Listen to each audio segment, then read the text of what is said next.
All right, we're recording has started. All right. Everyone's in? Yeah. Great. Good evening, ladies and gentlemen. Thank you, and welcome to the regularly scheduled meeting of Planning and Zoning Commission. If we could please start by standing for the Pledge of Allegiance. I pledge allegiance To the flag of the United States of America and to the republic for which it stands, one nation, under God, indivisible, with liberty and justice for all. All right, we will start with call to order of the chair. We'll start online. Bob Legnard, Commissioner. Kenny Gross, Commissioner. Eric Frederick, Commissioner. Jeff DeRosa, Vice Chair. Mike Kozlowski, Chairman. Sproul Braden, Commissioner. Staff with us tonight, online. Jeremy DeCarli, interim town planner. Amanda Martinez, recording secretary. Thank you. And since we don't have any alternates, we will not be sitting any tonight. Before we get to the public hearings, I just want to bring up two quick notices if you're here for these two particular reasons. One, 23 PT Barnum Square has sent a letter late in the day today asking that we extend that to the next meeting. So no testimony will be taken here tonight. So I just want to give you that heads up. I apologize if you made arrangements to come here tonight. But that is not happening tonight. Okay. Apologies. Is there any comment that I can make? If you wish to, you No, can't make a comment regarding a particular application, but if you want to make a comment in general, you'd have to wait till public comments. Or you can also email your comments to Amanda at the office. Okay, public comments then. Is after our public hearings. If you want to log Yeah. back on, then you certainly can do that. Yes. Mike, do you have to open that public hearing?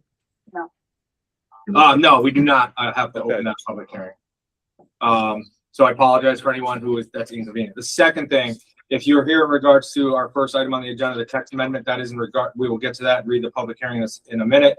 But I did see some posts about a text amendment for some other code potential changes that are listed on our website. We are not speaking about those. This is in reference to an application on Stony Hill. And with that, I will open 3A PCZ 2601, a text amendment, section 4-3C 10, 6.11, 2.2. And I will read into the record the public notice. To appear February 27th, 2026 and March 6th, 2026. Public notice, the Bethel Planning and Zoning Commission will hold a public hearing on March 10th, 2026 in Meeting Room D of the Municipal Center, 1 School Street, Bethel, Connecticut at 7 p.m. to hear the following text amendment. Revisions, section 4.3C 10 6.11. A link to review materials can be found on the town's website. The public may send comments via regular email and email landuse@bethel-ct.gov. Parking for hearing is located to the rear of the building. Michael Kozlowski, Chairman. With that, I will ask anyone who is here to speak on behalf of the application to come forward and state your name and address. And My pleasure. oh, well, I will stand for my remarks and sit for questions, if that's Yeah. all right. that is perfect. Good evening, Mr. Chairman and Commissioners. My name is Charles Lichtenauer. I'm an attorney with Chipman Mizuko Emerson, located at 44 Old Ridgeway Road in Danbury. I represent Bethel Veterinary Hospital, PC, in this text amendment application. At the outset, you should know that this application does not relate to any specific property in Bethel. It relates to the entire RT6 zone. Of course, my client does intend to proceed with a special permit application for pet daycare use if the text change application is approved, at which time site-specific considerations come into play. Tonight, we're asking that you make pet daycare and boarding in the Route 6 zone a possibility by special permit. Right now, they're completely prohibited. It's permitted in the industrial and industrial park zones. Though interestingly, in conversations with Jeremy, as we discussed with Bethel Veterinary, why it is that daycare or boarding facilities are prohibited in the Route 6 zone, we found no institutional knowledge or record related to the decision to keep those uses out of the Route 6 zone. So in a way, we feel that this application is adding to the Route 6 mix something that it probably should have had as a mixed-use corridor. In any event, many of you probably know Dr. McNamara and Bethel Veterinary Hospital. They're a full-service, small animal care animal hospital. They provide comprehensive medical, surgical, and dental care for small animals. They've been in practice for 40 years in Bethel. Right now, they're at 25A Turkey Plain Road. And they'll stay there. This is a different type of operation, whereas you might have your typical vet that you go to on a regular basis, you make appointments with. The urgent care would be more of a walk-in type arrangement. So Dr. McNamara has a plan for an urgent care use. You've received our special permit. It's on the calendar for acceptance tonight. And I should note, the agenda lists the owner as the applicant. Bethel Vet is the applicant per the application, so it's probably just a clerical error. But I wanted to note that for the record. But in addition to this animal urgent care facility, Dr. McNamara is thinking, wow, wouldn't it be great if pet parents, as they're now called, could walk into a boarding or daycare facility with the peace of mind that a professional is there if an emergency, an accident, some injury happens to their pet. There's going to be a professional on staff ready to bring them right into a vet office. So again, I'm not going to go into the nitty-gritty detail of our site plan for 16 Stony Hill Road. That'll be at the special permit phase. We need to zoom out. We need to look at the zone and the zoning regulations and the considerations that the zoning regulations states we should look at when looking at a text change. So those include intermunicipal reports. And I had conversations with Jeremy this week where I understand you'll need another week to receive feedback on those intermunicipal reports. We're happy to allow that continuation of the public hearing. We also consider the testimony of public, of course, public hearing. We consider harmony with the comprehensive plan, the plan of conservation and development. And importantly, we consider whether the change will affect public health, safety, welfare, and property values, and also uphold the purpose of the zoning regulations. So as you can see, or as you may have seen or will see from our application packet, we believe that this change is in harmony with the comprehensive plan and the PSUD. We believe it protects the health, safety, welfare, property values in this town. And we do believe that it upholds the purpose of the zoning regulations. As I mentioned, that Route 6 corridor seems to be wanting for some kind of pet daycare facility. You'll note that our primary text amendment is to 43C10. That's the grid that shows XX under, or just X, under the relevant zone, that we want to change to SP for special permit. That's a simple change, but it's the most impactful. It's the one that allows us to come before you for a special permit. But we also made some important changes elsewhere. We added definitions to the regulations that capture a distinction between a daycare facility and a boarding facility. We think that this commission should be able to have authority to say, well, which one are you and how strict do we want to be in applying the 6.11 criteria that I'll get to. And more so, it separates the uses such that somebody reading the regulations wouldn't get the wrong idea that if they had a pet daycare facility that they could then, as a result of that special permit, host animals overnight.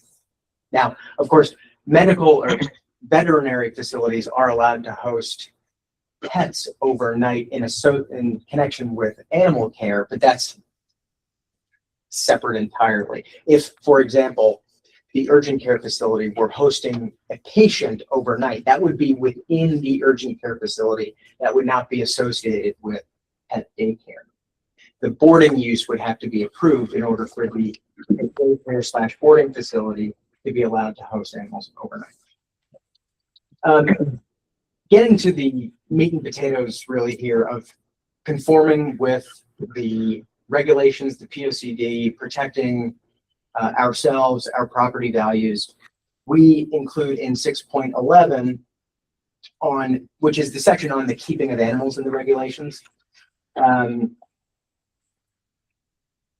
requirement first that all operators comply with the Connecticut General Statutes regarding kennels and the Animal Welfare Act. We limit the facilities to care of only cats and dogs, which will not be permitted in the same facility unless adequately screened. It's a typical situation with veterinary offices. We limit the number of dogs and cats by tying the zoning regulations to the space standards set forth in the Animal Welfare Act. There's a helpful USDA flyer in our application packet that describes these space rules and how they can be applied.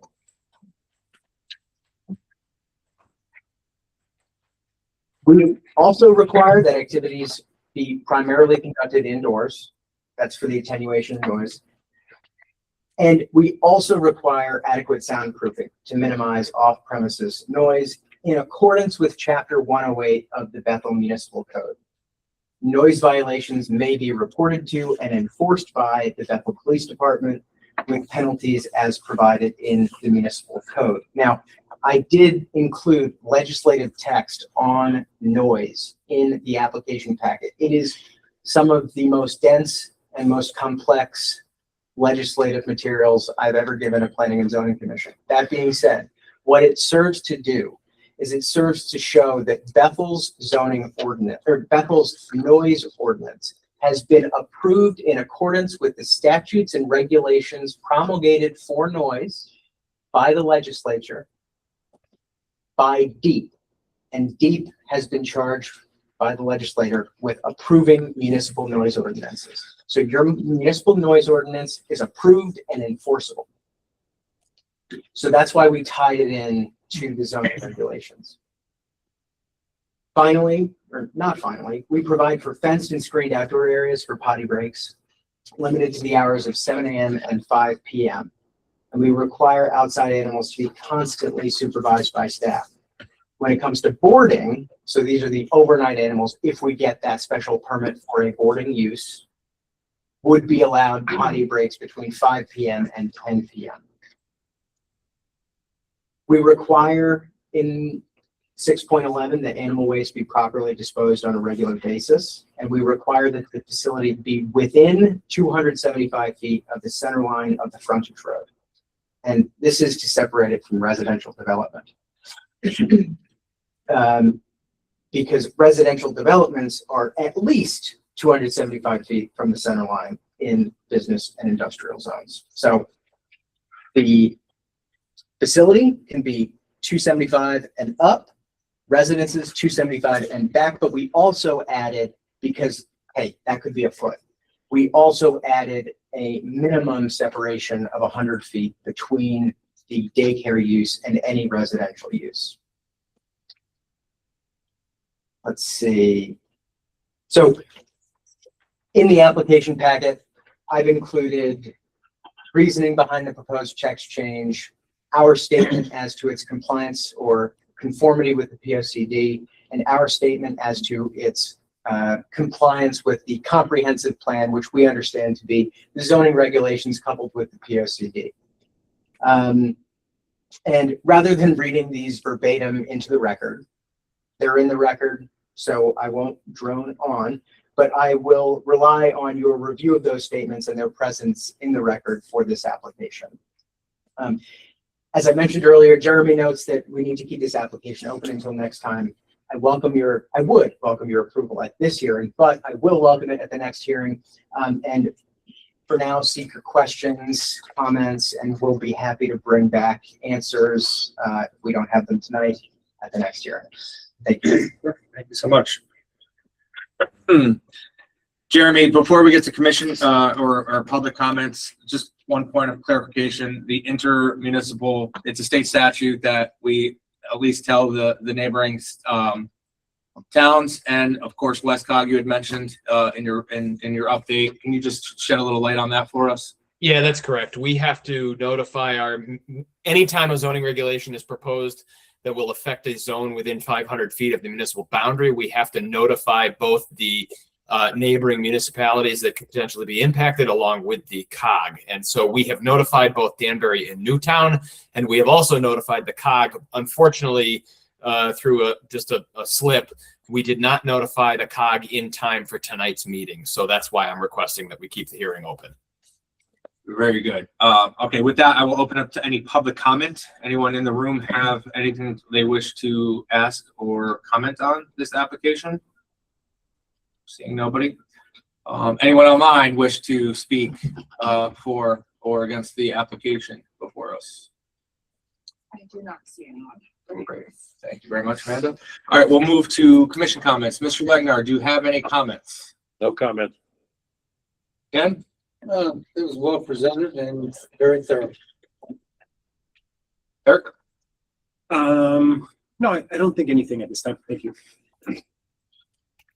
I know we're not talking about this specific site, but a site like this, about how many, what's the capacity of the amount of animals that could be there?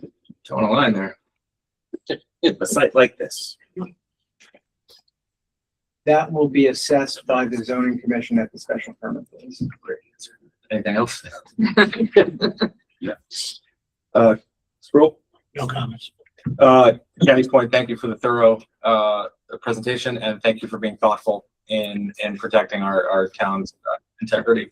We'll go there. Did I see somebody? No. Okay. Okay, with that, we will continue the public hearing to the next regular scheduled meeting, which will be March 24th. Thank you, Mr. Commissioner. Thank you so much. Thank you, Chair. All right, moving on. If you're just joining us, we will not be opening the public hearing for 23 PT Barnum Square, as it has been requested to move that to our next publicly available meeting, which is March 24th. So moving to 3C, PCZ 2605, 6769 Greenwood Ave, 67 Greenwood Property LLC, and 69 Greenwood Property LLC. Special permit for a reduction in parking, site plan, excavation, and fill permit. This is technically a new application, so do you have a? Thanks so much, Amanda. To put into the public record, to appear February 27th, 2026, and March 6th, 2026, public notice, the Bethel Planning and Zoning Commission will hold a public hearing on March 10th, 2026 in Meeting Room D of the Municipal Center, 1 School Street, Bethel, Connecticut at 7 p.m. to hear the following. 67 Greenwood Property LLC and 69 Greenwood Property LLC for the property located at 6769 Greenwood Ave for 3 new structures containing a total of 18 dwelling units and parking reduction under section 6.2.D.3.D from 41 required spaces to 31 provided spaces. The applications consist of a site plan and a special permit for excavation and fill of material in excess of 1,000 cubic yards. The property can be found at the assessor's records as map 30, block 41 and lot 12, and map 30, block 41 and lot 13.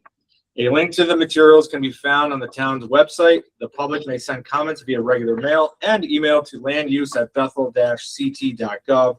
Parking for hearing is located to the rear of the building. Michael Kozlowski, chairman. With that, I'll open it to the applicant. Good evening. My name is Peter Olson. I'm an attorney with an office here in Bethel at 275 Greenwood Avenue. My firm name is Land Use and Conservation Counsel. I'm here tonight on behalf of 67 Greenwood Property LLC and 69 Greenwood Property LLC. They're 2 separate LLCs, but they both own each of the 2 parcels in question. Represented here tonight by Tom Tunnard, sitting right here. Is it okay if I share my screen? Please.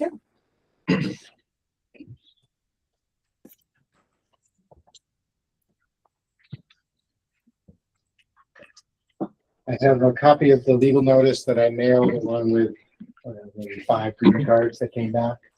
So much. Seems to be taking a lot longer these days. Guess I'll sit rather than stand, so avoid blocking the screen. My shoot.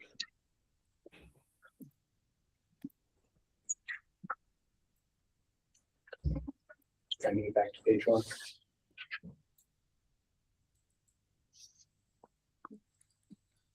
Okay, as the legal notice stated, this is an application for site plan for redevelopment of these two parcels of land located at 67 and 69 Greenwood Avenue. They are located in the transit-oriented development district. They are actually the last two properties in the district on that side of the street. The TOD allows for a residential unit density of 20 units per acre. Our parcel size is just under 1 acre, and we propose 18 units total. So the math works. We could do 19, except it doesn't work with our building layout, basically. I've got the Google Street View up on the screen. This is the property known as 69 Greenwood Avenue. I always get them backwards, but this is 69. If you're standing on the street, it's the one on the left as you look at the property. So you can see 67 in the back on top of the hill there. And I'll just advance one slide, and that's 67. In the right-hand corner of this image, you can see what is known as Side Road or Prospect Street. I always know it as Prospect Street. It is a continuation of Prospect Street, which is a left turn at the top of the hill. And you can go either down the hill to Greenwood Avenue to head east, or down the hill to Greenwood Avenue to head west. And that little stone wall there and that road have caused us some site design problems. We think we resolved them, but so what we have. In addition to our site plan application, we have an application for a special permit for excavation and fill, more than 1,000 cubic yards of fill, so we're required to get an excavation permit. And we have an application for a parking reduction of 25%. That is allowed by the zoning regulations in certain circumstances, shared uses, but one of them is proximity to transit. That's when the transit or the developed district, it pretty much de facto applies. So that allows us to, if that's granted, it allows us to reduce the number of parking spaces that we provide. I'll talk a little bit about that in a minute. The current buildings have a total of 5 residential units in them. Combined between those 6, sorry, Tom's telling me 6. Between those 6 units, there are 11 bedrooms total. Our proposal increases the number of units to 18, but increases the number of bedrooms also to 18. So we're going from 5 to 18, or 6 to 18 units, but 11 to 18 bedrooms. This is the survey of the property showing how the two lots match together, and you can see the side road / Prospect Street along the bottom of the property.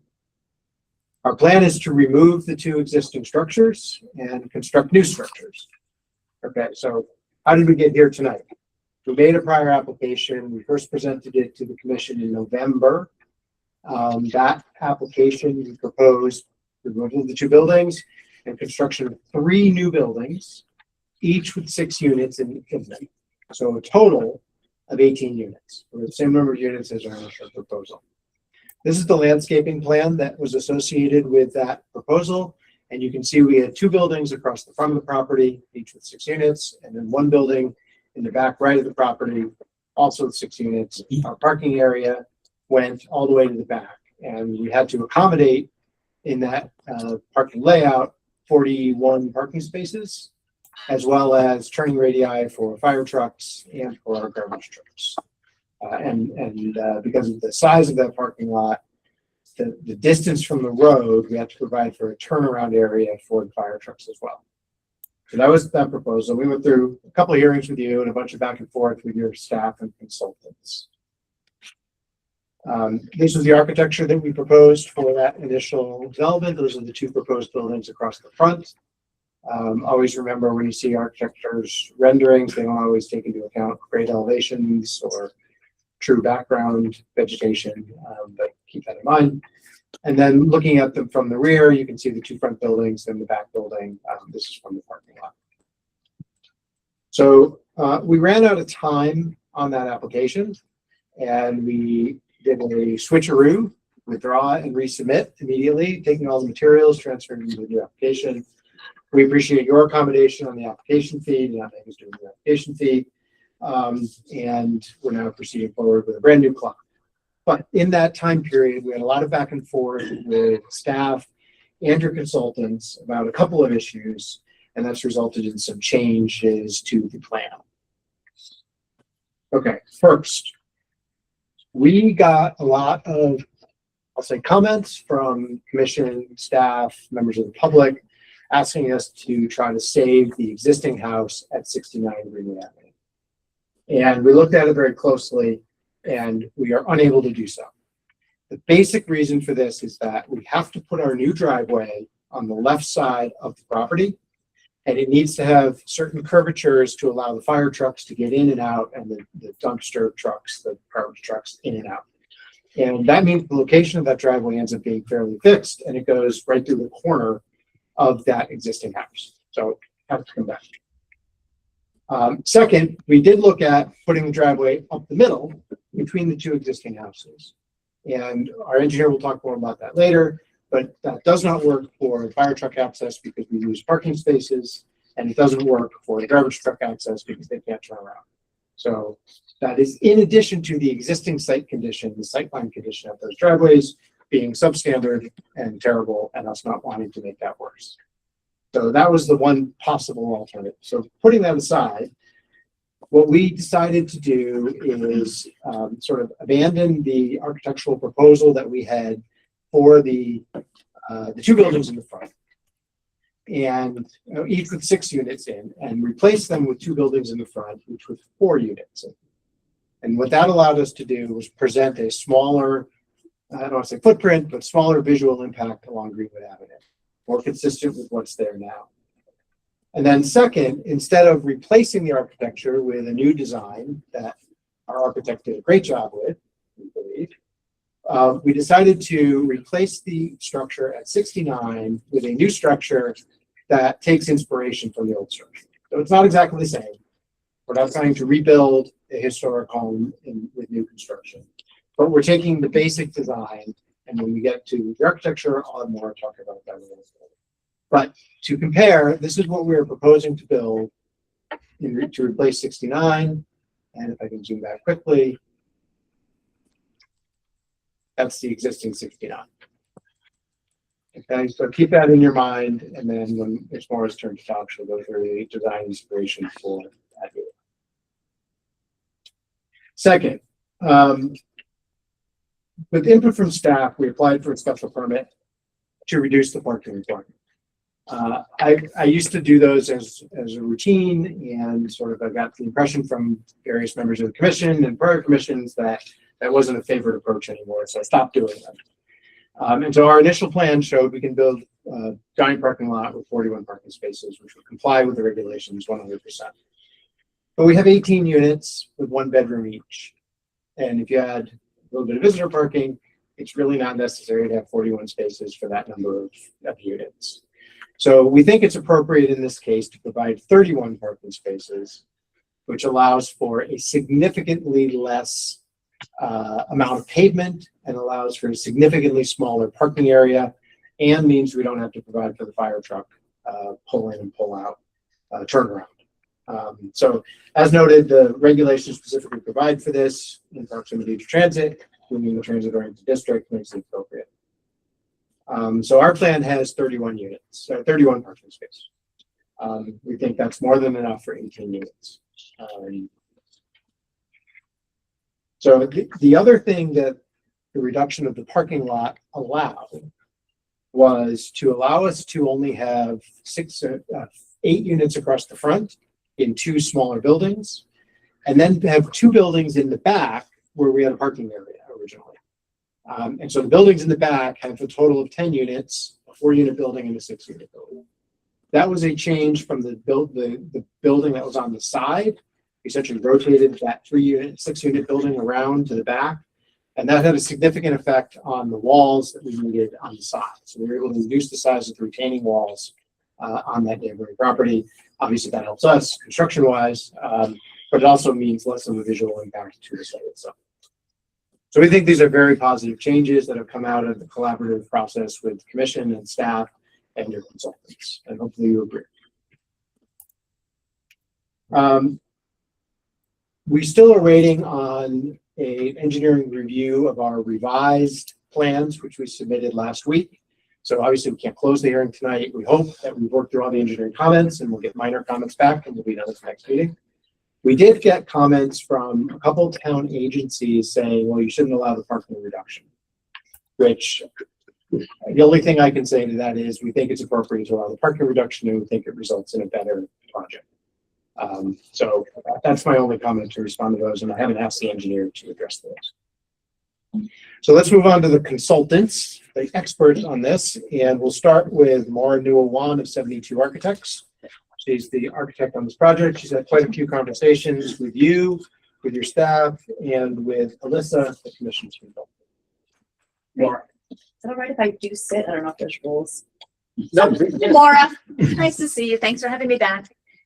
Thanks everybody for your feedback at the last meeting. Appreciate the input and had a chance to talk to Jeremy and Alyssa and client team, engineers, and propose a different approach, right? We're looking to do 2 smaller buildings up front instead of the 6 row house idea. This is inspired by the existing building. You'll see the similarity in the stepped facade, in the windows, in the porches, the covered entrances. We've not made them matchy-matchy because the existing house isn't, right? There's different windows, different muntins, different subtle changes between the buildings as an homage to the existing house at 69. This house, and maybe the next page. One more. And this one will be up the hill. So the houses, none of them are identical, but they're similar. The idea is that there'll be 2 smaller, lighter colored houses on the street, and then the buildings in the back will be darker and disappear into the background. There was a recommendation that we make it like a house in a barn. And so inspired by that, let's make foreground and background. So on the street, it will look, in scale and proportion similar to how it is now, where there's 2 houses and there will be these 2 houses on the street. The apartments themselves, giant windows, really comfortable, nice spaces. Everything will be up to code and beautiful and new, energy efficient. We've reviewed the designs with Alyssa, and we're going the right way. I know she's here tonight. I appreciate that. And Zoom there and welcome her comments and feedback. We haven't gotten into the details of colors and all the little things because we want to make sure that we're going the right way. Maura, can you talk about how the 4 units in that building are accessed, and then we'll flip back to the other? Yes, so I was saying the buildings are similar but subtly different. You want to go to the plans and elevations pages? The lots of sheets. Okay, so excuse me for gesturing to a screen where no one can see what I'm gesturing to, but basically that you can see that they're similar in style across the front, but the house that is imitating number 69, you'll enter the first floor apartments from the parking lot side, and you'll do a walk up to the front of the building to go into the second floor apartment. So those are functioning doors into the upper level apartments on the street face. So exactly how they are now. And then the building uphill from it at 67 will be similar, where at the parking lot, you will access it from here to the first floor, and then you walk around towards the street and you'll enter those active doors facing Greenwood Avenue to get up to the second floor apartments. At the back of the site, we don't need to do the reverse entrance into the back of those buildings. So everyone at the back building will enter from the parking lot side, and then there'll be a stair up or enter to the first floor. And same architectural language on the triple wide, where it will be entering and either turning left into your apartment or going upstairs to the second floor apartment. Thank you. Yep. Okay, I'd like to turn it over to Mark Rickenhauser. Yeah, thank you. I prefer to stand if that's okay. with Please, you guys. yeah. Yeah. I'm Mark Rickenhauser. I'm a licensed federal engineer here at Stewart Summers Company. Basically, Peter did a good job wrapping the summary of everything that we did, but I'm just gonna rehash on a couple of things. The original initiation, we had, the building close to the road and then the other building in the big parking area. With the input from staff and other comments that we had received, we tried to make it a little more efficient, condense everything down, especially parking lot, parking space reduction helps quite a bit. So that we can get the area, impervious area, way down from what we are. We were, for the on coverage, with building coverage alone, we were at 16, we're at 70% max for regulation, but we're at just a little over 16%. With the impervious coverage, so driveways, sidewalks, and buildings and all that, we're at 51%. So we're providing a lot of green space on property, given the size of the lots that we have. What we got behind. The couple of other things that came up in the past, concerned about proximity of the buildings, retaining walls to the adjacent properties. The retaining wall along the east side, we shifted it further away from the property line for a couple of things. One, we don't have to worry too much grading on the back side of that wall going encroaching or impacting any of the adjacent properties. But which is the single wall of the original proposal, we had 2 staggered walls. So now we only have one wall, it's about 125 feet long. How tall is that? I think it's like 8 or 9 feet at the tallest point. We kind of keep it down, scale down a bit. It also delineates the end of the parking area. We have handicap parking at the end of the parking area. Parking area itself, you've got 5 to 4%. Great, pretty gentle. 2% of the parking area, so yeah, ADA parking. All the entrances and walkways are ADA compliant with 2%, 5%. The only ramp we have is the back of the one unit at 67 in one club. We have a short section of a ramp that will comply with the ADA requirements with the rail, everything of that nature. But we made sure everything internally works for ADA compliance. One of the comments was we had at one point in time provided access into the site. The engineer had concerns about because the driveway is at 12%. And if we were to try to flatten that down, then we would have to lower this whole site way down in order to accommodate that. We took that off for the time being. But we're not providing a direct access pedestrian wise. It's just a short distance from the roadway. We didn't include it that time. Can you go to the next drawing, Peter? Thank you. One of the things we did, we provide underground detention to handle the various fund requirements that's per town of Bethel's regulations. Make sure that our pre and post development runners are equal or less than to the existing conditions. So we provided that information in our reports and accommodate that.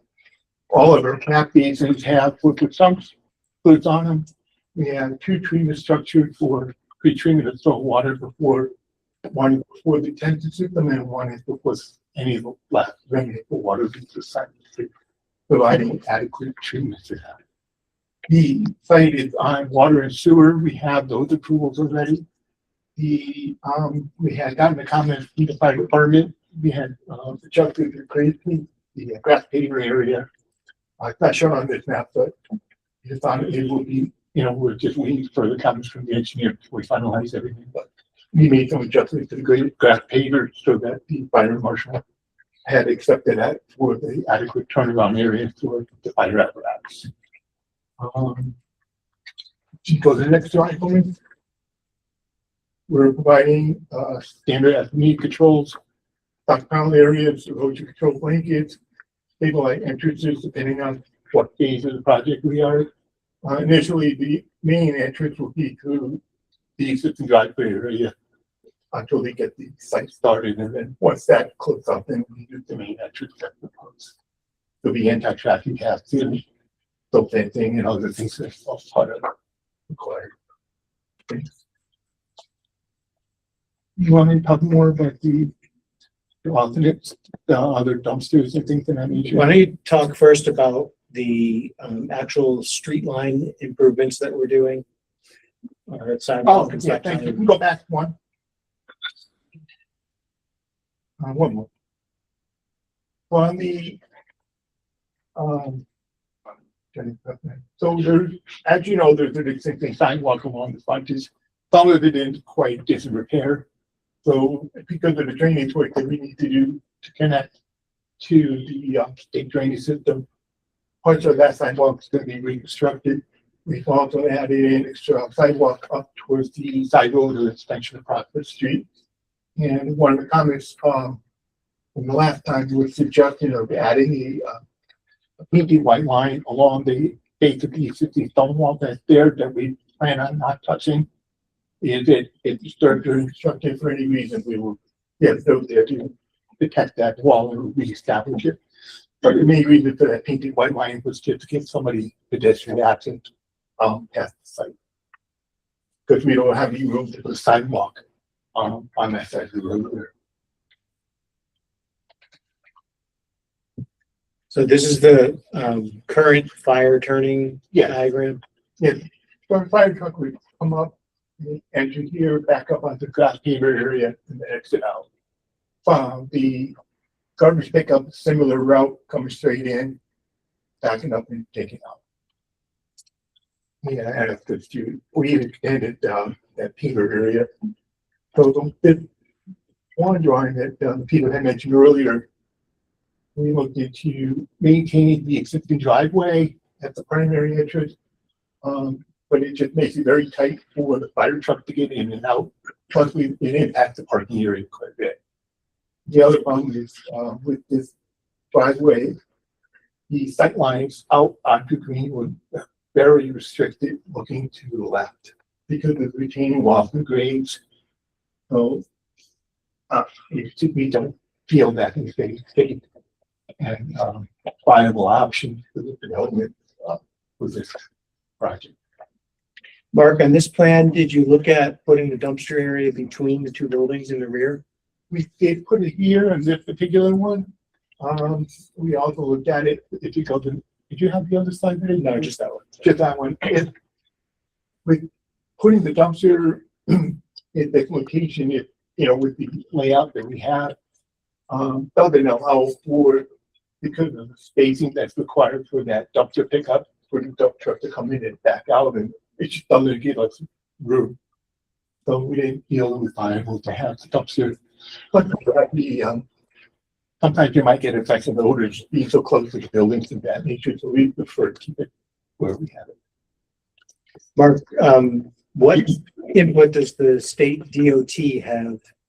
They don't have in any, this? we need to submit to state DOT for the encroachment permit, but we did meet with them last fall for initial application with them.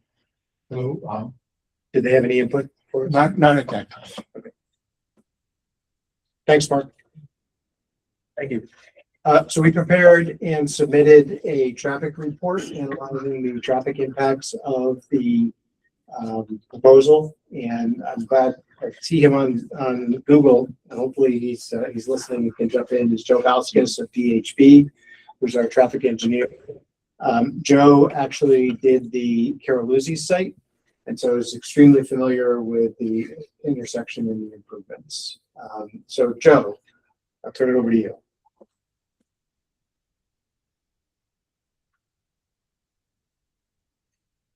Maybe. Now, can you hear me now? Yes, we can. Okay, wrong speaker, sorry. And for the record, Joe Valskis, as Peter said, VHB, Director of Transportation Systems, prepared a little traffic letter for you. I was involved with Caroluzzi. I've been involved in many developments in Bethel. Was also involved with the TOD plan going back several years. So I know the intersection very well, the operation. We know DOT has also recently improved the intersection last 5 years, replaced all signal equipment, changed the timing for the intersection as well. And I've been out to the site. I know the site as well. I've driven down the road many times and understand the sight lines that Mark was talking about and the site itself. So I did a little traffic letter for you and it was submitted. I'm going to just kind of go through it real quick in terms of what's on the traffic letter itself. I talk about the existing conditions in terms of the roadway itself, the speed limits, and 10,000 cars a day you have out there on Greenwood Avenue, and 800 to 1,000 vehicles in each peak hour, at 8 o'clock in the morning or 5 o'clock in the afternoon. So, pretty busy road, as we know. Look at the crash data as well. We look at the crash data at the intersection as well as the proposed site drive. But in the letter you see there, we found 15 crashes at the intersection. No surprise, signalized intersections cause crashes. We know that. but we didn't find any crashes at the vicinity of the site driveway, the driveways that are there today. Didn't find anything that's really at the driveway indicating there's an issue with the existing development that's there, residential development there. So no recurring crash pattern that we need to be aware of that we may be considering. So look at that. That's in the letter as well. And then obviously trip generation. What are we generating? You are, mostly aware of the ITE, the Institute of Transportation Engineers Trip Generation Manual, the 12th edition. That's basically a book that tells us how to estimate traffic being generated by developments. This is a manual that the town has seen before. It's a manual that the Office of State Traffic Administration, OSTA, as we call that, who regulates all large developments. They use this and they require this when we are doing large developments. This is not a large development, obviously, but we do use that guide, that manual to tell us how to estimate traffic. And you can say, well, Joe, go out there and count traffic is there today. We could, and we've done that many times. It's been requested, whether it's, Danbury, Brookfield, even in Bethel. But residential development is pretty easy because we have so many studies in that manual from across the country, 1,000 studies and data points. And it's just pretty good. It's pretty tight in terms of the estimate. So for this one, and the letter you see there, we provided an existing trip generation for the existing 8 units. That's not a count that's out there. That's an estimate based upon the trip generation manual. And then we look at what is proposed. So you go from 8 units to 18 units of multifamily housing, and we do the difference. What's the difference between 18 and 8? And that's what we call our potential traffic impact. What is there today? What are we generating in the future? Subtract the 2, and that's what you have for your incremental increase in traffic being generated. And in the table that we have in the letter, you see it's minimal. It's immaterial, if you will, to the actual 10,000 cars a day on Greenwood Avenue. And we're showing about 3 new trips in the morning peak hour, about 5 new trips in the afternoon peak hour. Now you may say, well, Joe, that doesn't make sense. There's 18 units, 18 cars. This is in 1 hour. This is in the peak hour of 8 o'clock to 9 o'clock. Yes, there's traffic being generated between, before that and the hours after that. But in terms of traffic analysis, what OSTA requires, what the town has required in the past as well, you look at the peak hour of traffic being generated, and that's what we look at. So we look at that and we say 3 cars being generated by this new development, the revised development, and 5 in the afternoon. You're not going to notice that kind of traffic. It's just immaterial to the roadway itself when you have 1,000 or 800 cars in an hour traversing that section of roadway. So it's a negligible impact with this increase in traffic. There is an increase projected, but it's a negligible increase in traffic being generated by this 18 units versus 10 units on the adjacent road. And that's why we made a conclusion with no crash history at the driveways. I mean, if we had a crash problem there, we'd identify it. No crash history there. So there's no crash history there. Mark talked to you about the sight lines. We're not seeing, major increases in traffic flow. That's why our conclusion about this project is that it's not going to generate traffic that's going to have a significant impact to the driveways or to the intersection of Chestnut Street and Greenwood Avenue. With that, I'll close my presentation. Be here to answer any question you may have. Thank you. Thank you, Joe. And last but certainly not least, Abigail Adams of A2 Land Consulting to talk about our landscaping plan. If I can get my laptop to scroll to the left a little bit, I would be very happy. You want to look at the schedule of plans? I mean, it's exciting, but not that exciting. Not as exciting as the plan itself. Okay, that's better. Okay, thank you. For the record, Abigail Adams, registered landscape architect and owner of A2 Lands Consulting, PLLC, out of New Fairfield, Connecticut. I'm just going to present the highlights of the landscaping plan. I know a lot of you were at the last meeting, a lot of new people, but just want to really hit the highlights here. Firstly, as Mark had mentioned, our goal is to preserve that stone wall that's running along the street and to provide a very beautiful multi-seasonal streetscape along the frontage there. Some of the plants include Royal Prince Oak, Junior Green Giant, ornamental shrubs such as hydrangea, hibiscus, and viburnums. Along the western property line, we're providing mostly an evergreen screening that's running up there along the driveway to also screen the refuse area and that turnaround area a little bit there. Then as we work around the northern and eastern property lines, again, we're going with more of not a straight up wall of evergreens, but we've created a really nice mixed buffer there that's happening along those two sides. Again, tall evergreens, medium size, and ornamentals to get some color in there for everybody, really. Where appropriate, we've provided a couple of parking end island canopy trees. Those are going to be lindens, which is necessary and important for shade, and wanted to get some of those in there. And then we have some foundation plantings just along the frontages of the building for, again, for season interest. Overall, this is a very robust planting plan that we have, introducing color, texture, for season interest, and also habitat and food sources for smaller wildlife and pollinators, which is what we always like to do in all of our plants. In total, we're proposing 14 canopies, 60 evergreen, and 2 ornamental trees. We have 244 shrubs and several perennials and grasses being added to this plan. And we trust that this is going to be a very beautiful addition to the neighborhood. In addition to the planting plan, we've provided a photometric plan. As part of the submission, the fixtures that we've proposed are called Moment. Landscape Forms is the manufacturer of those. Will have light poles with mounting heights of both 10 and 12 feet high, just depending on the location and the spread that we needed to get for the lighting.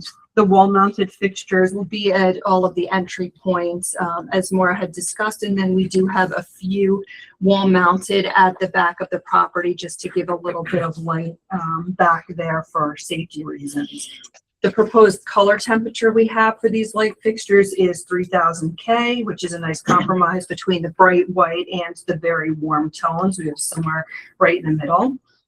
The fixture and pole colors has not been chosen yet, just like the architecture. The intent is to match the architecture and the trim. So my guess, and Maura can correct me if I'm wrong, some kind of, a dark bronze color. Probably not bright orange. It's not going to be bright orange. My favorite color, but I won't be doing that. It's not going to be that. And just to wrap up, overall, we feel that this is this plan allows for much better landscaping in terms of the layout, mostly because we're able to provide an increased usable area. We can probably see it better on the landscape plan, Peter, if you're able to get back to that. In the back, you can really see it in the northern back portion of the property. We've really opened it up for some usable space back there for the tenants, for kids to run around. And you also have a lot more space on that eastern side. Yes, it's long and narrow, but that is good area for running and playing and all of that. So we feel that's a better layout. Thank you, Abigail. Thank you. So that's all that we have for our presentation. Happy to answer any questions. You can stop sharing and move out of it. Perfect. Thank you so much. Again, before we get to public comment and commission comments, Jeremy, real quick, we are waiting on SLR comments. Is that what my understanding is? That's the only agency? Yeah, we actually did receive comments from Todd Ritchie this afternoon at SLR saying that he had no additional comments, that the last set of plans he received from the applicant addressed all of his concerns. Wow. So SLR is all set. Fantastic. That's great to hear. Thank you. All right, with that, I'll open it up to public comment. Please come forward, state your name and address. Yes. My name is Patrick Wild. I live at 31 Nashville Road Extension. Thank you and good evening. We have just heard the most recent proposal for 67 and 69 Greenwood Avenue. With the commission's permission, I would like to review what has preceded this new application. On Tuesday, September 16th, 2025, an application for a site plan for 67 and 69 Greenwood Avenue was first submitted to the Bethel Planning and Zoning Commission. On Monday, November 10th, 2025, the initial plan, along with maps and architectural drawings, was publicly presented to the Bethel Planning and Zoning Commission. The application was scheduled to be heard by the P and Z Commission again on Tuesday, November 25th, 2025. On November 2025, the applicant requested a continuance to Tuesday, December 9th, 2025.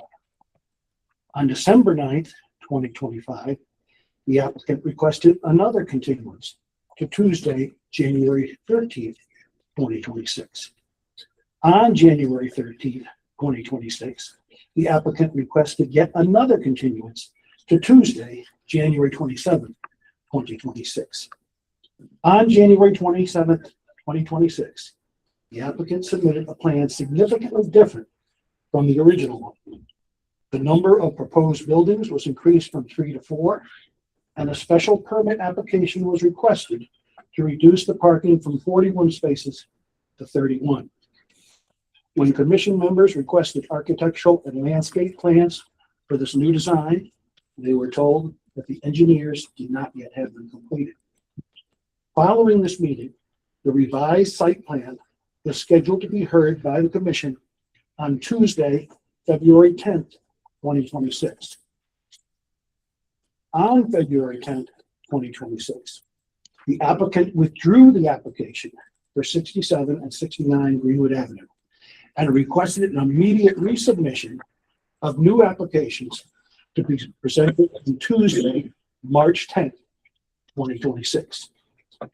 This is what we have just seen and heard for the first time.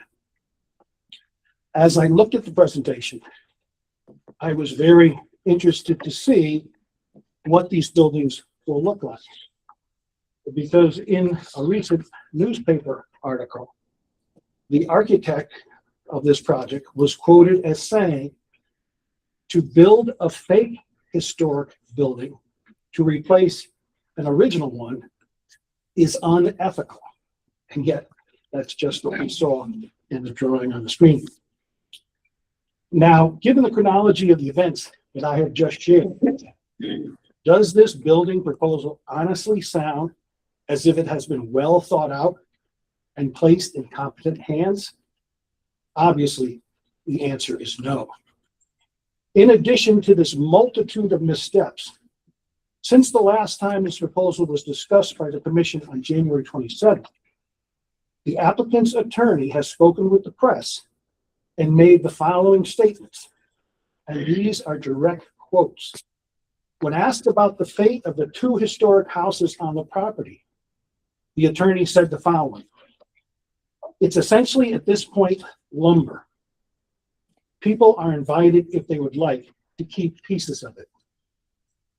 What is settled is the developer will not sell an 1818 home at 69 Greenwood Avenue or the 1860 home at 67 Greenwood Avenue, but will tear them both down.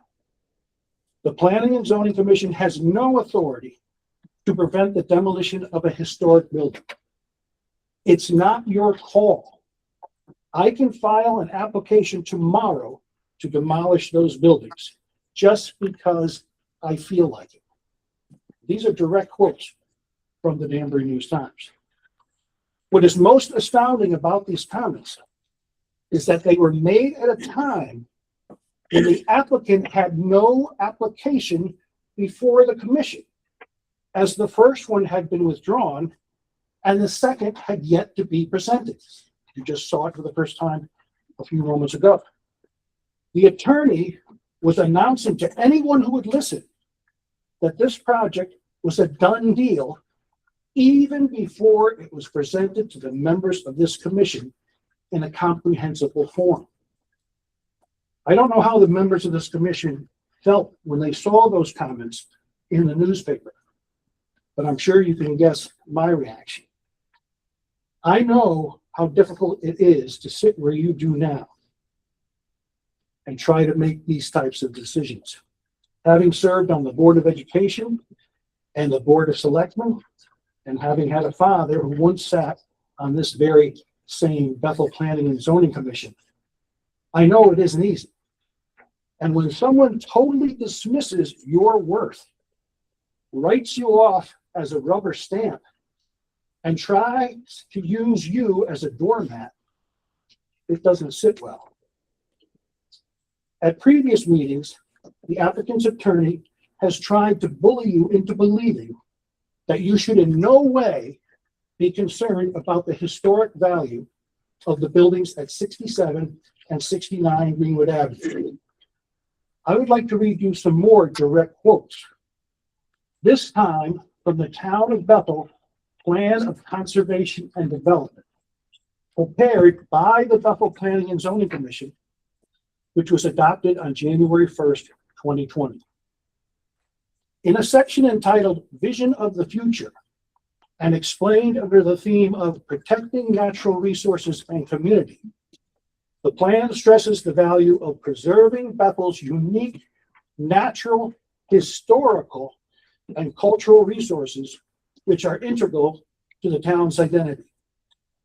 In a stated objective listed under a section called Where We're Going, you will find the words focus on restoring existing buildings, educate owners of historic properties on other funding opportunities, such as state and federal rehabilitation tax credits, continue to encourage the adaptive reuse of historic residences as commercial or mixed-use buildings, if located on a state road, just as these buildings are. Consider allowing property owners to develop excess acreage while retaining the historic structure. Continue to explore zoning incentives for reinvestment in historic properties, such as density coverage, bonuses, and parking reductions. On page 67 are these words in bold print. The town's unique historic resources contribute to its character and identity. This same page contains a photograph of the house at 55 Greenwood Avenue, which is just 3 doors away from 67 Greenwood Avenue, which is now threatened with demolition. The stated goals and objectives just cited come from a plan of development by members of this very board. The decision you must make on this proposal is a difficult one. But I have seen the courage of this board in standing up to developers who seek to enrich themselves while impoverishing the remainder of the community through a diminished quality of life. Speaking only for myself, I don't care how many lawsuits we as a town must fight. As a taxpayer, I feel it is the cost we must pay to preserve a town worth living in. Sometimes you have to do the right thing and accept the consequences, knowing that a clear conscience will be your only true reward. Thank you for listening. Thank you.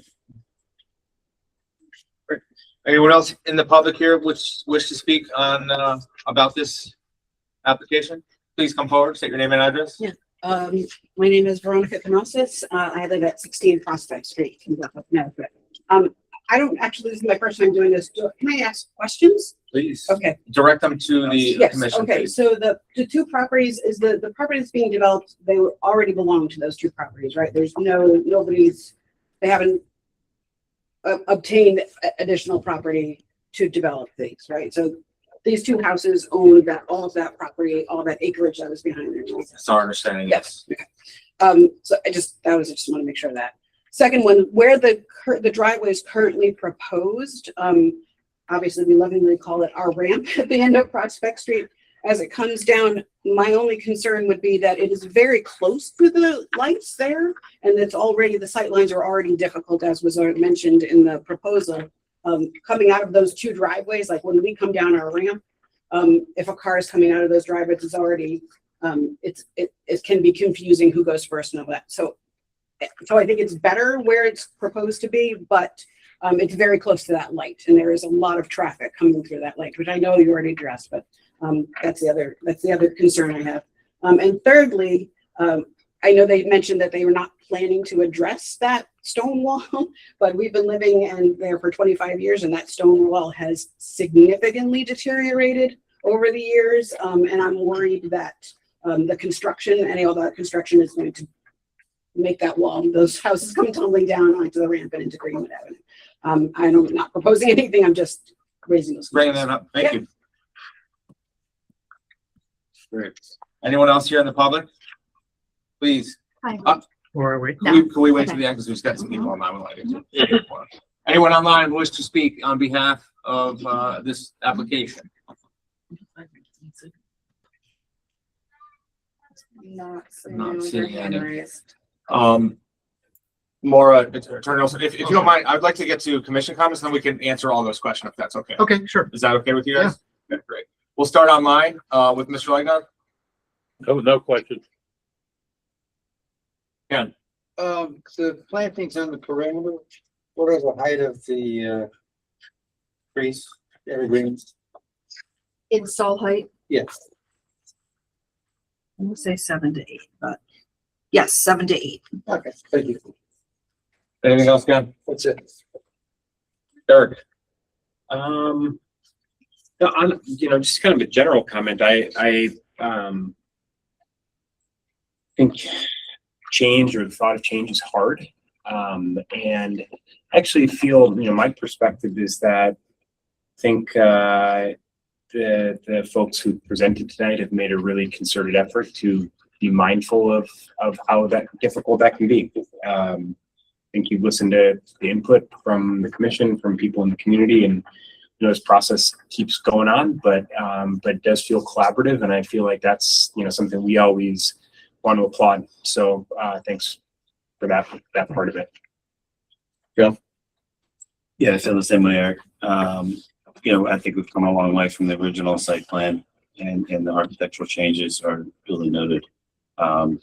Landscape plan, you've seen the landscape plan, kind of visualize what's going on. Mr. Wild makes some really good points though. But this is in DOD zone and, that's what we've created for people for opportunities. I mean, I think we might prefer a renovation and then new buildings in the back, but we've heard the reasons why we're not doing that. So, but I do like, like I said, I think we've come a long way from the first site plan. I agree. I see significant design development that I appreciate the difficulty and scaling down that has taken place. I would ask Attorney Olson to address in his rebuttal the specifics as to what is a historic versus historical building. Great. And before we get to those, just a few comments. I do want to commend you guys as well. Don't always have to take our comments into account. I think the streetscape was a very important thing for a lot of community members to stay consistent with that. And I really do appreciate that input. I absolutely love the landscaping plan. I think bringing some life and new plantings back to this and the green space. For the record, you mentioned 51% lot coverage. Now, what was the previous application? Because it was a lot more asphalt. I don't recall it. But it's a was significant amount more. Yeah. And I think those changes are definitely valuable to this. But I do want to recognize Mr. Wild's comments. And, I was one of those people that pushed back and said, hey, let's try to move this driveway. Let's try to save this house. We could still get the same amount of units and make that work. And I understand from a constructability standpoint, sometimes those things don't exactly work out the way we would all like them to. I do appreciate you guys looking into that. That does mean a lot. Affordable housing, just for the record, is that a part of this application? And if you could speak to that. Sure. In the TOD, we're required to set aside 20% of the units as affordable.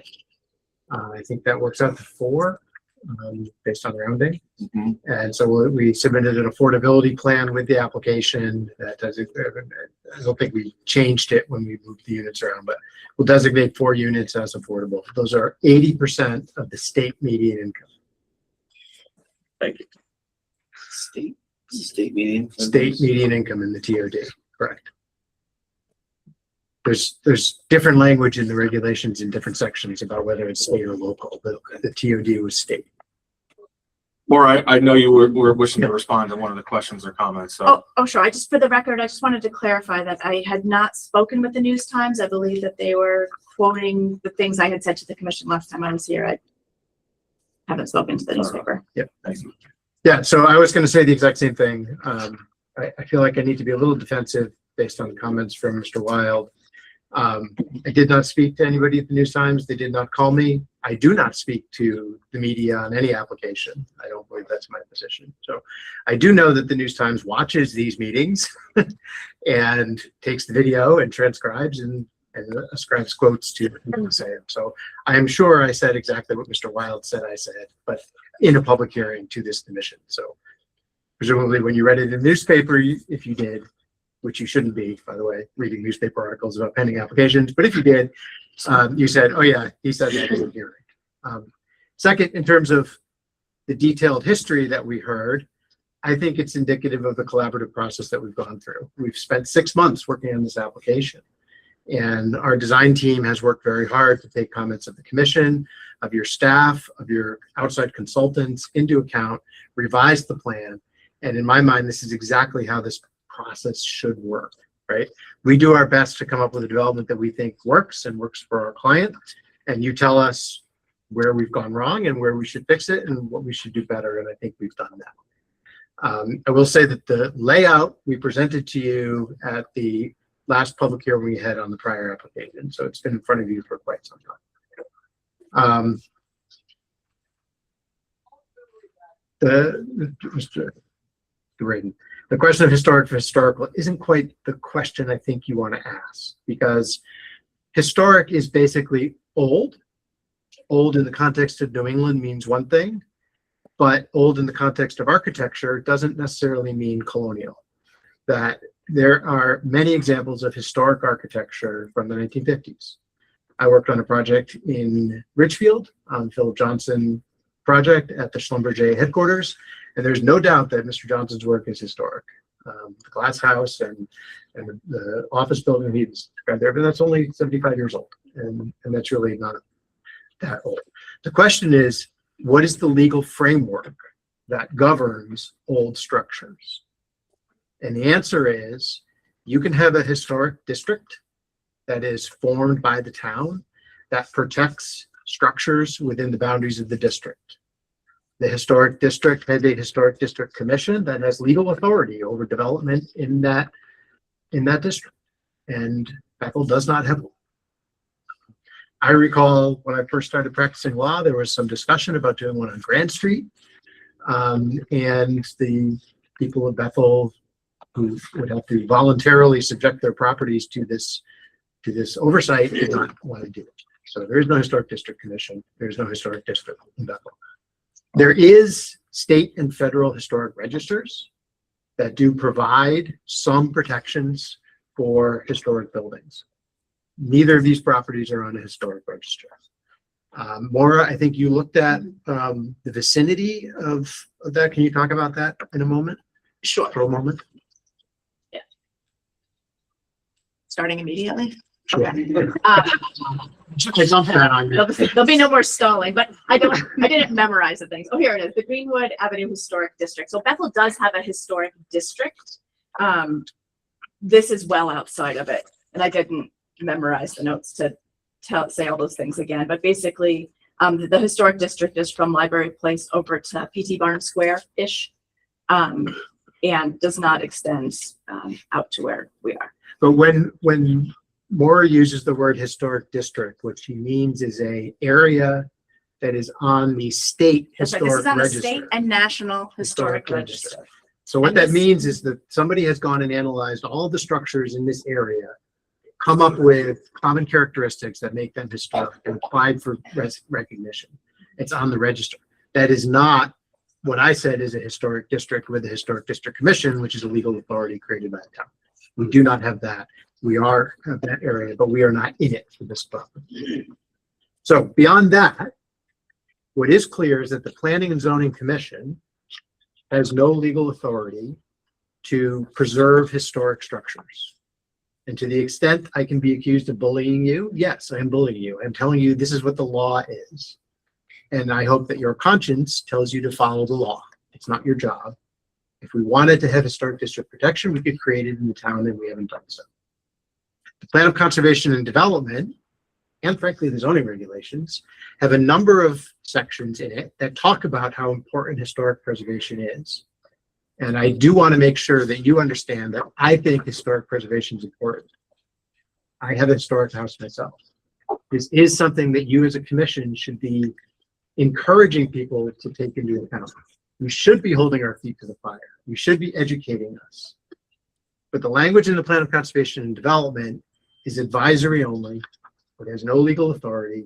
It is aspirational language, is what I would call it. So all of those things are in there. And yes, you should be doing all that. And if anything I have said says to you that I don't think you should do it, I want to make sure that that notion is disabused. We have been encouraged. We have been educated. Mr. Wild did a great presentation on these specific structures.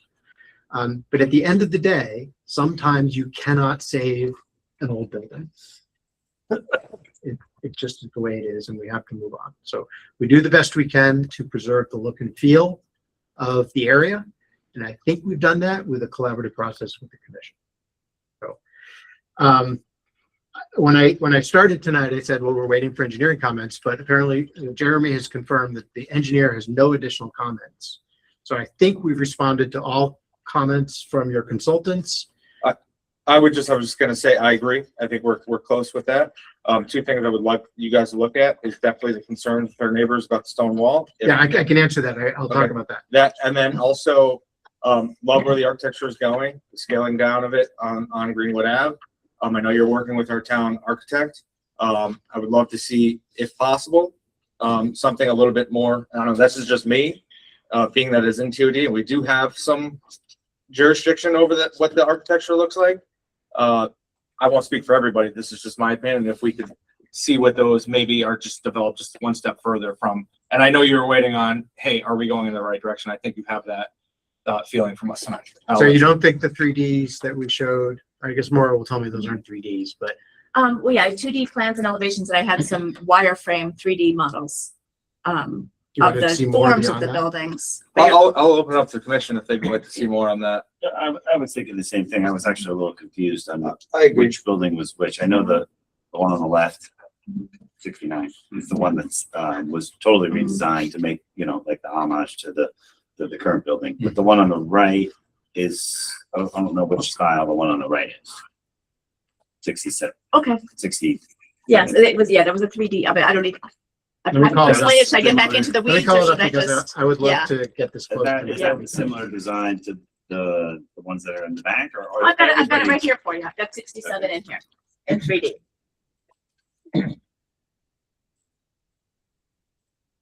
Looking good up there, Peter. Yeah. I'm staring right into the camera.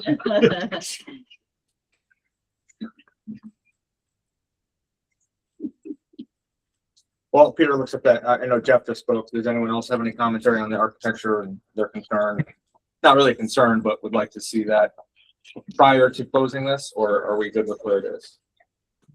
I think it means something to me to have a kind of more final idea about what it's gonna look like. Yeah, a little more color shows the detail. Bob?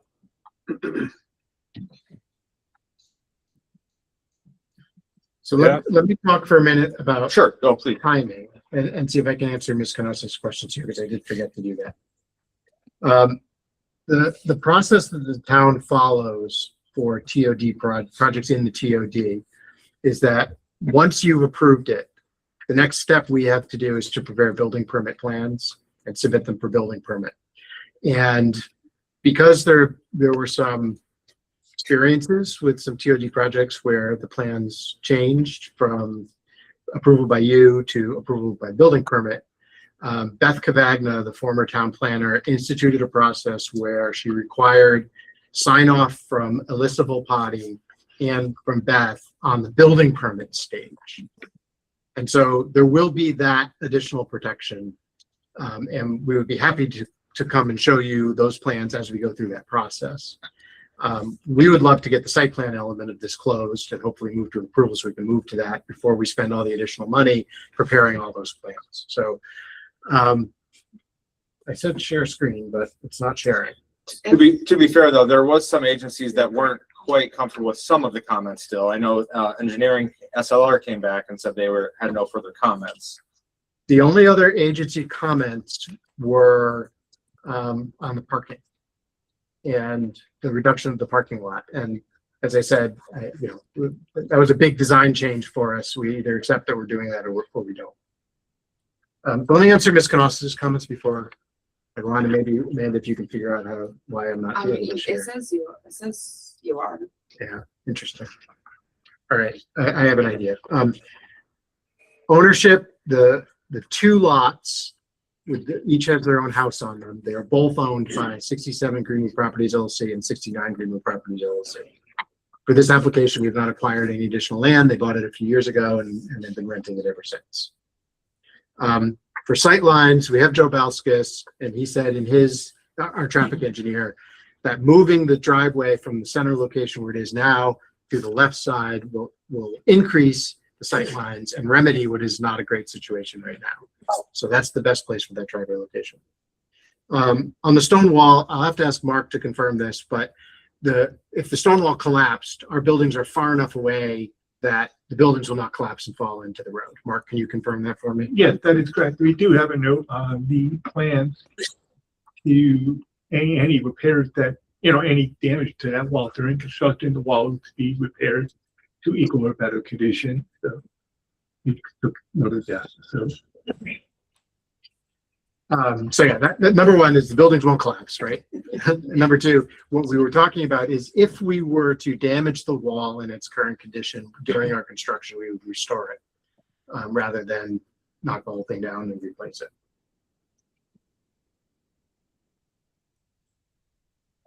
I'm sorry, I can't share it, but we have the wireframe on it. No, I know, and I recall them, and I appreciate that, but I think I do it.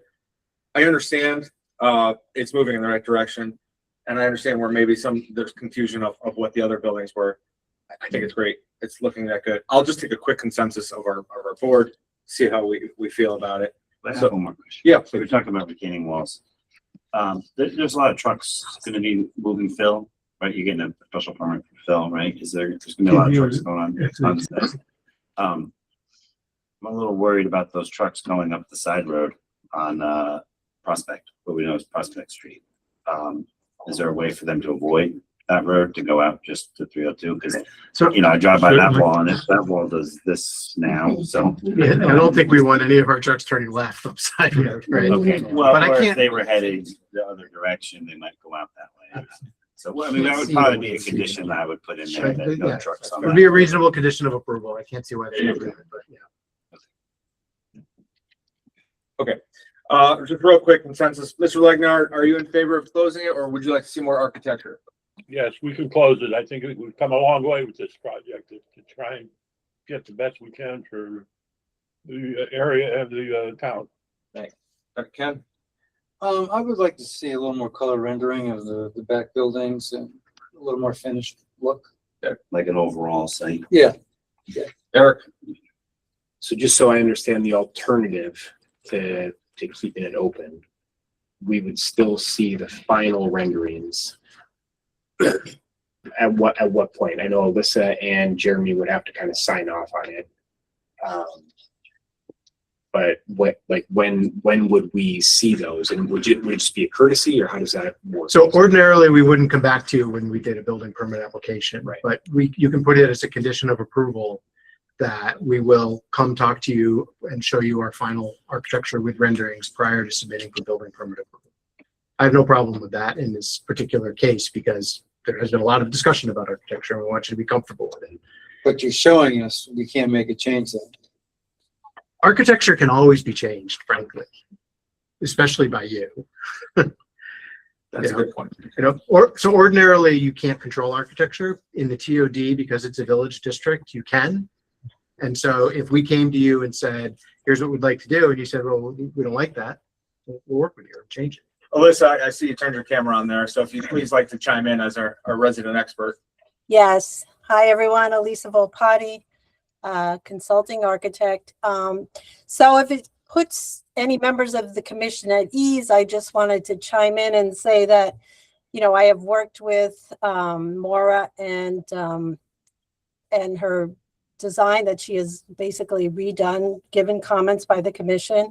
We have gone back and forth, just the two of us, you know, others may not know that, but we have gone back and forth several times on, you know, very minute details like colors of siding and, you know, not to mention the redesign of the building in the front. So I am very comfortable with what has been shown tonight. I mean, of course, they can do more renderings, but I just wanted, if it puts commission members at ease, I am very comfortable with what has been presented. And I also want to say one of the most important things that both the first presentation and the second design addressed was the fact that this development is addressing Greenwood Avenue in a very important way by putting those entrances on Greenwood Avenue. All too often we've seen developments, and I live right on Judd Avenue, right at the top of the hill, and I have one right at the bottom of Judd. I'm sure you all know which development it is, but very often developments ignore the existing street, and I understand why they have, you know, roads in the front with garages and all that, but that is not the case here. And from the beginning, Maura has made a great effort to address the street. And the old design actually had fake entrances on Greenwood Avenue, even though the plans did not necessitate that. The new design has real entrances. So there was something good that really came out of that, I think. But both the designs were very, very attuned to that. And we know it's a walkable area. It's right at the gateway of downtown in Bethel. And it's very important that people walking along that sidewalk and that streetscape feel that sense of scale. So this project is a benefit to that and continuing that along Greenwood and Milwaukee and the rest of the residential part of Bethel. So it's an important intersection because it links the kind of commercial downtown with going into the residential part of Bethel. So I think the project does a really good job of doing that. Thank you. Yeah. Eric, does that affect you?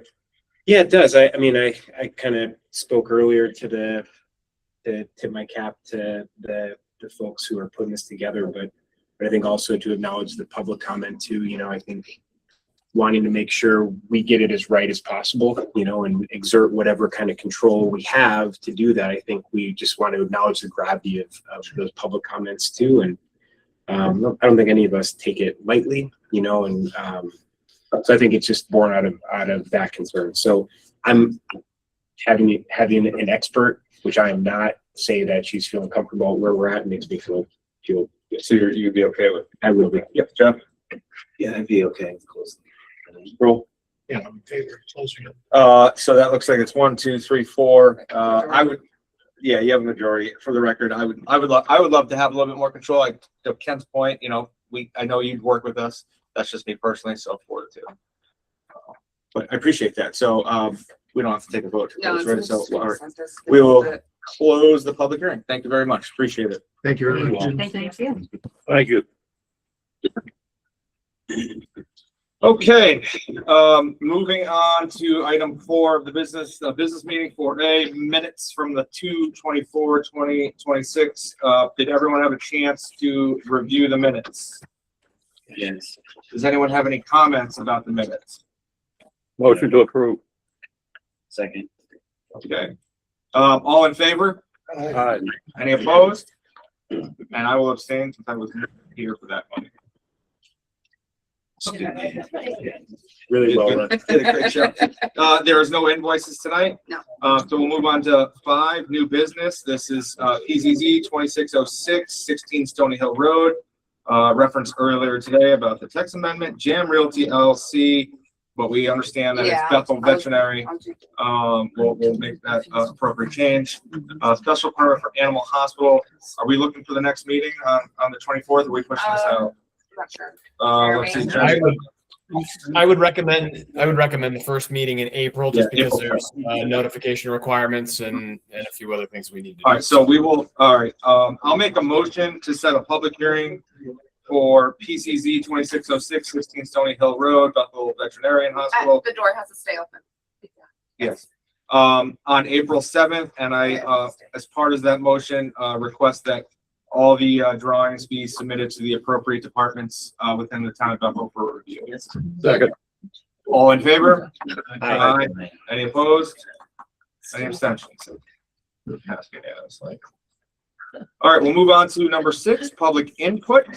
If you are here in person and you have wish to say anything, please come forward and state your name and address. Maybe I'll just ask you to clarify. Name and address, please. Oh, sorry, Nancy Sudik, 2 Ridgedale Road, Bethel, Connecticut. I guess I am confused because when I clicked on the agenda and then it says you can click on further information, you know, all the stuff you have there. And I clicked on that. And so what popped up was the text amendment for the not notifying everybody about, so. If the town of Bethel would like to make a note. Correct. So that's what popped up. And so I said to myself, maybe I'm not very bright, like, well, that must be what they're talking about tonight. Yeah. And then I saw what Brad Colts wrote and I went like, oh yeah, I guess that is what they're talking about tonight.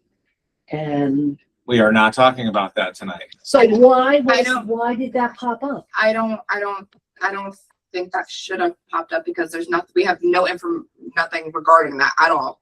So I will check right now on the agenda and see exactly what pops up. So I know what it is because I did the same thing. And I Okay. double checked myself twice. I've called Jeremy and I called Amanda and I tried to figure it out because I knew we had a text amendment on the application, Yes, but it was related to 16 Stony Hill Road. apparently, yes. Yes. And so what happens is when you go to the online, our website, Mhm. and you look for pending applications, Yes. there's a folder that says text amendment. Yes. In that is what is being referenced right now about the zone change initiated by the town. I of printed it Bethel. out, I can show you. So I That's don't- under pending. that is under pending. So I think it might be an IT issue. I Yeah, that's apologize for definitely the, an idea issue. I apologize for the There's been a confusion. lot of IT My- issues, boy, they I- gotta clean up their app. We'll get right on that. Yeah, We have nice cameras though. now. So I apologize for any confusion that might have caused for anyone here or anyone online. I do understand the implications of that discussion. So, All right, thank you very much. So I don't feel quite as dumb. no, I was right there with you. I was right there with you. Michael, Yes, I'm Mr. lying. Reinhardt. It's a chance to speak on the other application though. I'm sorry? Nobody missed a chance to speak on the other. No, nobody did miss a chance. You're right, Mr. Reinhardt. Anyone else from here in the audience wish to speak? Anyone online wish to speak? No, seeing none. All right, we'll move on to the planner's report. Jeremy, the floor is yours. Not much to report. I gave you an update on the 830G moratorium application information. So you have a new spreadsheet updated late last week. We've got, I think, at least 1 or 2 more certifications have come in. We're getting down to the wire on that. We're going to just keep pushing it as much as we can. We do have the session that we scheduled for all of our client towns with Haller and Sage tomorrow night at 7 o'clock. It's a 2-hour training. It counts for 2 hours of commissioner training. I urge you all to sign up for it. It's free. It's online. I sent out the meeting registration earlier today in an email. You should have gotten it. It's also on you can click on the link on the PDF version of my staff report that went out late last week. And when we get through tomorrow night and we've, filled your brains with all kinds of fun stuff regarding the new housing legislation, might be prudent to schedule a special meeting just dedicated to that and what we want to do going forward. I think that is definitely appropriate. And I think that's something I've discussed from the very beginning here about this pending, already signed into law. So yeah, we look forward to tomorrow night. Appreciate you guys putting that together for everybody. Anything else? That's all I've got. All right, we will open it up to number 8 then. Commission comments. Mr. Legnar, do you have anything you would like to add tonight? No comment. Ken? No comment. Eric? That training tomorrow is something we can access even like after the fact. If you can't participate in the live session, it'll be archived somewhere. Confident it will be. Jeff? Yes. No comments. That's cool. Okay. All right, Jeff just alluded to, I have one comment to really just kind of inform the board here, and obviously the public. Myself, Jeff, Jeremy, Economic Development Chair and Economic Development Janice Christianic, as well as Dan Carter. Dan Carter couldn't make it. We were invited last week to tour the Duracell office building in the Berkshire Corporate Park. If you're not familiar, it's one of the most beautiful buildings, I would think, not just in Bethel, but in the area in general. It's right on the corner. If you go through the corporate park, if you're going all the way through, like you're going to Brookfield, you would go up the hill into the wooded area. It's a beautiful 3.5-story office building with research labs that Duracell has been occupying for the last almost exact 30 years. It comprises of a parking structure and usable square footage just over 300,000 square feet. Last Friday was, no, I know, but last Friday. Oh, last Friday. Last Friday was, so after COVID, there used to be 1,000 employees that used to be using this campus, and the traffic supported that. Again, most of them going towards Brookfield and Danbury via the J ramp that brought you to Route 7 that brought you out to I-84. So no one really came out to Stony Hill. When COVID happened, everyone was told 90% of the workforce there, maybe 85% of the workforce was told, hey, stay at home, don't come back. And they really haven't. It's a shame because, like I said, it looks like it was opened yesterday. As you walk through there, everything is in mint condition. They still had, as of last week, about 100 to 150 employees. Most of them still doing research within their research laboratories. Duracell as a corporation has streamlined their manufacturing process, which is currently done mostly down in Georgia. They have 2 plants. Since those processes have been streamlined, that means the footprint within those buildings has gotten smaller.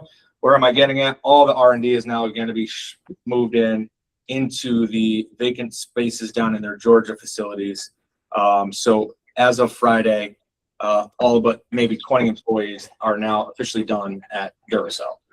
They are spending an enormous amount of money to keep that place operational. HVAC, they're keeping the kitchen open for the 20 people that are performing obviously very important research for them currently. But once that research is done, they will be ceasing operation and moving on. Over the last 2 years, they've made a conscious effort after COVID, knowing that they were never going to bring their workforce back there, their office personnel. They've made a conscious effort to try to lease out space. There's currently a credit union in there. That leases a small, as you can imagine, a credit union doesn't take much of a 300,000 square foot building. They had Nuvance in there for quite a while, but Nuvance then decided to go elsewhere. In the past, they had another R&D facility that looked at it, but to be another R&D facility, it has to be very specific to their needs, and it just didn't work structurally. That company spent quite a bit of money to check to see if it worked. It's been on the market to lease out office space. It's been on the market for manufacturing. It doesn't really lend itself to manufacturing. Where am I getting with all of this?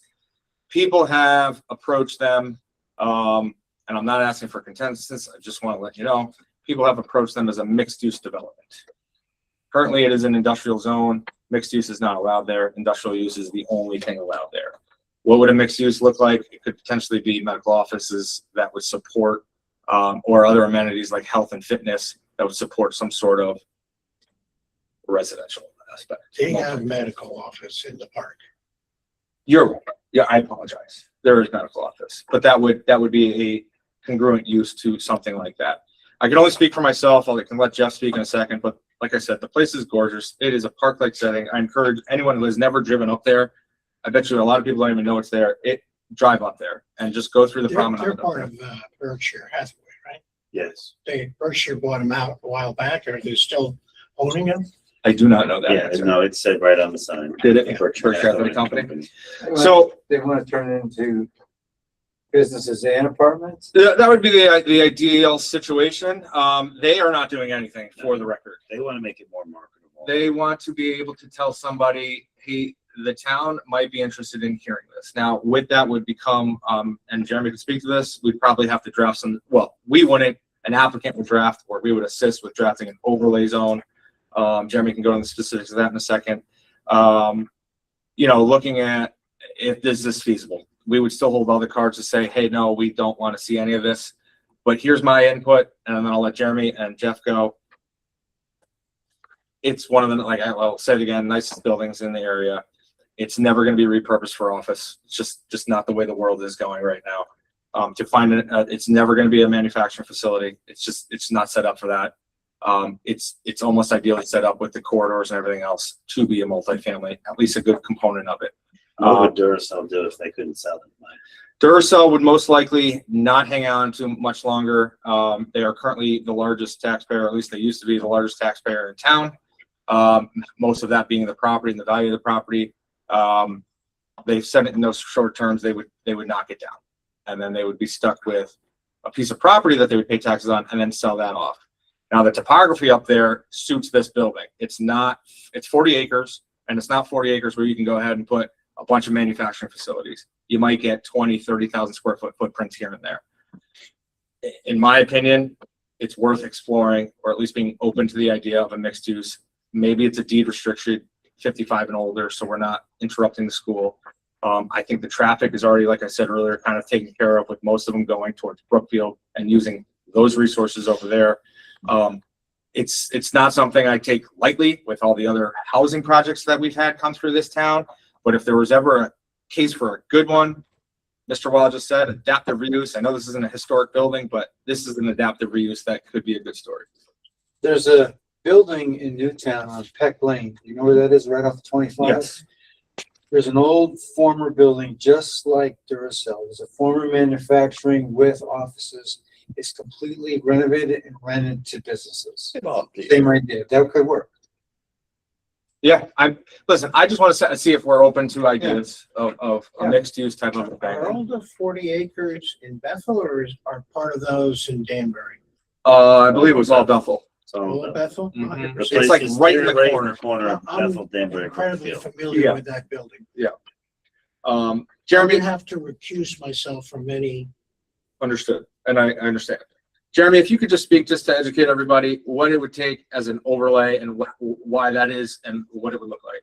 Yeah, I think you gave a good summary of it, and I just want to go back. It's my understanding, and Jeff and Mike, if I'm wrong, please correct me. It's my understanding that the acreage partly lies in Danbury on the other side of the line there. The building is fully within Bethel, but I think they have some acreage. I think Larry had mentioned that they have some acreage on the Danbury side.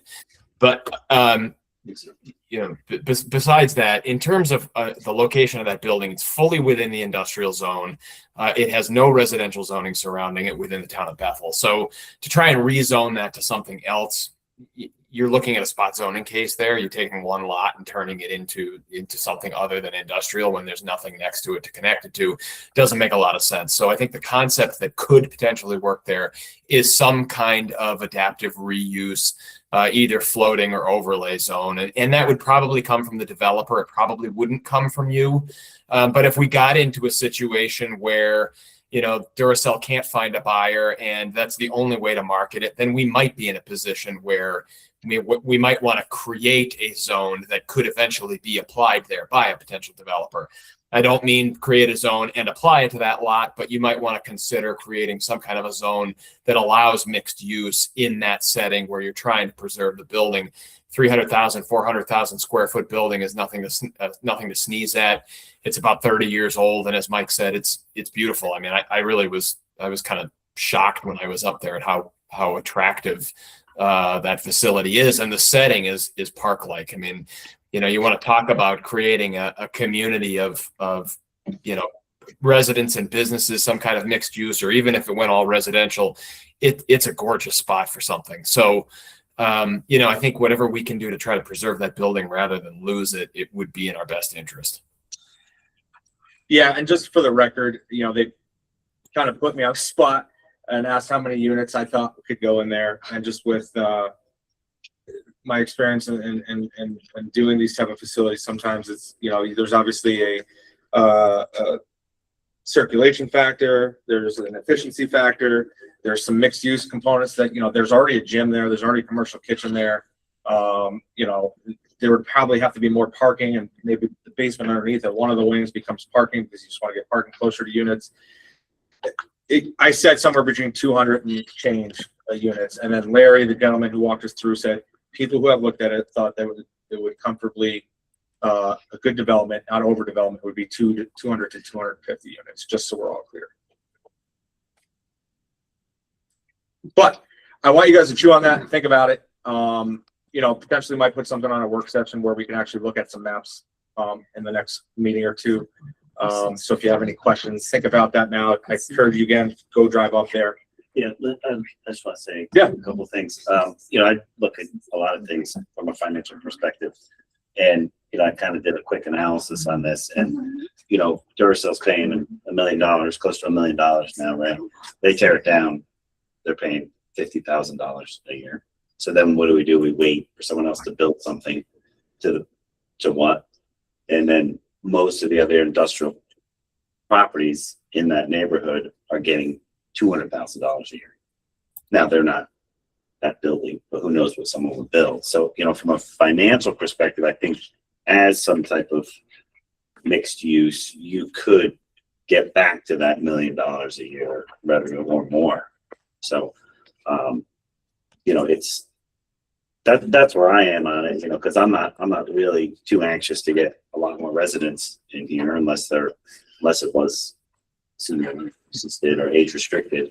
I would be more willing to see that. But from the financial perspective, you know, and then Duracell's going to hold on to it if it's still on the market. They're still paying us $1 million a year. So now if we're saying we're open, then they're, you know, they could potentially be holding on for a little bit longer before they can find the right buyer. So I have a couple of comments, because for them to demolish the building $3 million. and leave the foundations in, it doesn't work. Because any potential buyer is going to say, now I got to deal with existing foundations. I don't think they would leave them. The cost of taking out the foundations there is going to be bigger, because you not only have the building itself with the offices and the research lab and the cafeteria and all the additional stuff that goes along with it, you also have the garage, right? So what I can tell you is done in a corporate environment is that expense is moved into the reserves and it's written off. So whatever depreciation they may have left is gone, and they're basically carrying in their books for nothing. I've done this a number of times. Buildings larger than this. So I just want to share that with you, because I don't want us reacting as a commission to, oh, they're going to demolish it. They're going to demolish it. No, they're not. Okay. They have it already written off. They have it on the financial reserves. It's done. Okay. So be careful with that, because that's a little bit of a marketing and the sky is falling routine. Just my opinion. No. I think that's valuable input. I appreciate that. I know your background in doing these things. And I'm not saying that that's the only reason why to do this. I just don't see it. I think changing it is a great idea. I just don't want us reacting on the fear that they're going to demolish it. Aren't they still, don't they have to pay taxes to us? Yeah. If it's still standing? And they'll launch a tax appeal for a vacant building, and they'll get it a write-down. Yeah. Which, again, you know that is done weekly. And you end up in court in front of a judge, and you say, Your Honor, I have no beneficial use of this. I don't know. Your point, though. I mean, the run just to keep. They don't have to You mothball the building. You're basically running on a sporadic basis the HVAC, not even the full HVAC. You're just venting it out to keep mold and mildew from growing. And you have a Pinkerton or whoever they use nowadays go there and check the building, make sure that there are no leaks, all the pipes are drained, et cetera, et cetera. That's an air system. I was there at the grand opening, incredibly familiar with that building. I'm just telling you, it's a different process. Yep. Nope. I that is valuable input. It is in impeccable shape. it's been so well taken care of. Mhm. If I was a developer, I didn't even think it'd be in like this departed. Well, I got money for it. Anything else? Motion to adjourn. Second, all in favor? Aye. Any opposed? Any abstentions? So moved. Thank you. Good night, everybody.